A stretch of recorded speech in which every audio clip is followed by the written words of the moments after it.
prevent staining and bad breath. That's really what everyone cares about, right? Of course, we want healthy teeth, healthy gums, but the best way to prevent staining is we can do what the dentist does. So I'll show you what I use personally. I personally love Sonicare. I know that there are other brands out there. There's Oral-B, Quip, all these kinds of things. Basically, using an electric toothbrush is better than a manual.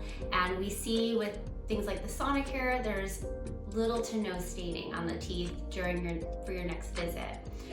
It's important that you're using the toothbrush properly. So if you grew up using a manual brush, you don't want to be scrubbing with your electric toothbrush. It's too much. It can be a little aggressive and you can injure your gums.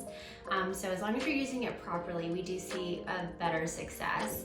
And then you can keep your teeth white and bright for longer, which is basically what everybody wants, and that's what I want too.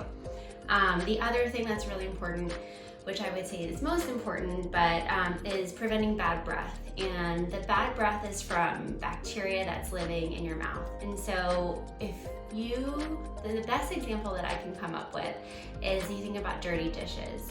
So you have dinner and you're like, I'm exhausted, I'm gonna deal with the dishes in the morning. Well, now all the food is caked on the pots and pans, and you use your faucet and you're trying to power wash that food off and nothing's coming off. So you gotta take your scrubber and you go in and you scrub the food off, and now you can get it clean. Well, it's literally the same thing that's happening in your mouth. So after you eat, the plaque forms and accumulates between the teeth and around the teeth. And if you're like, I'm exhausted, I'm gonna go to bed without brushing and flossing, in the morning that plaque hardens. So if you don't treat your dishes like that, you don't wanna treat your mouth like that. Ideally, you wanna floss daily, you wanna floss before bed or after your last meal.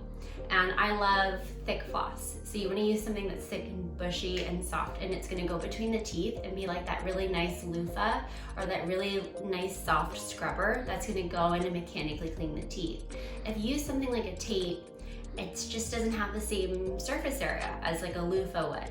So you're missing a lot of spots and you're getting that food caking on, bacteria is living in there, and then that's why your breath smells.